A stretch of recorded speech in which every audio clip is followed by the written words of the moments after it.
North is all about slaying orcs, and it is awesome. The War in the North is any Tolkien fan's ultimate interactive fantasy. And it gets super gory and bloody. About our menu! This is the first mature rated Lord of the Rings game. That means we can have a lot more orc blood flying and orc limbs flying and orc heads rolling. It's about time we had an M-rated game. You see somebody get a goblin head chopped off and the blood pouring out of the neck hole. You're like, cool. I love slaying orcs. I love slaying goblins. I love slaying mountain trolls. I love slaying fell beasts. You know, give me a monster, I will kill it. I would always ask, like, so if there are cave trolls, are there other kind of trolls? Well, apparently, if you play this game, you'll come to learn that there are snow trolls, and I'll bet they're not very nice. I can't even tell you how excited I am that there's finally a mature-rated Lord of the Rings game. I'll buy games that don't have an M stamped on them, but I'm not going to have as much fun. It's fun to sort of run around and spot an orc and just have at him. Well, orcs are evil.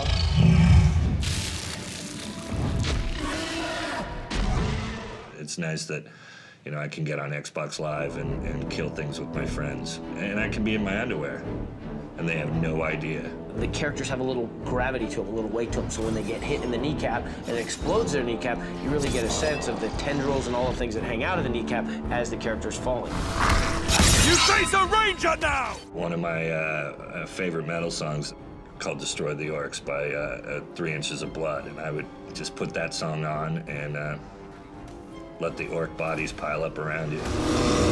I'll be honest, sometimes I feel bad for orcs. I think an orc, if you properly, you fed him and gave him shelter and befriended him, I think that would be for life. If I see an orc in a game, that's a different story. I know it's just a game, so I'm gonna kill the out of him. Bring it.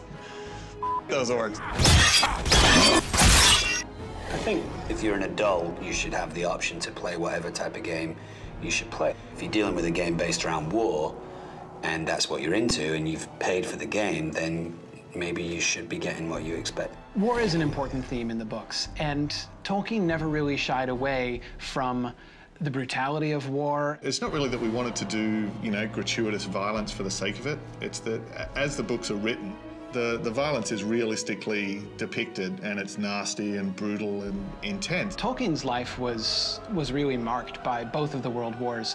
First, the First World War that he himself served in, and then his sons took part in World War II. And actually, while he was drafting The Lord of the Rings, he was sending off chapters of The Lord of the Rings to his son Christopher, who was in the Royal Air Force down in South Africa. Someone was here before us. There was a fight here very recently.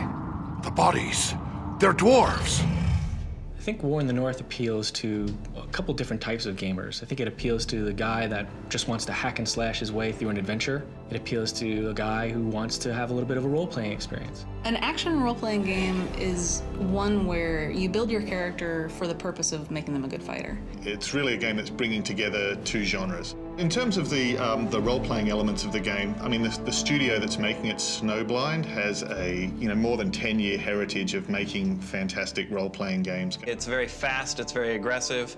The other side of that, the role-playing side, is it's more than just playing as these characters, it's developing a character. I love role-playing games where you can actually get new attributes or get new things, new powers or new strengths. I like to get involved in a battle and feel like I've been instrumental in killing the enemy, but I also like to be a little strategic. Being able to use a heavy strike in the game when you see this little arrow appear above a character's head and you can slice them apart in slow motion, whether it's taking off their head, their arms, their legs, or, I mean, that's really satisfying. If it's not rated M, why are you playing it, you know? If you're just hitting things and blood doesn't come out, what comes out? Coins? Candy? It's no fun unless blood comes out. Am I right? I'm totally right.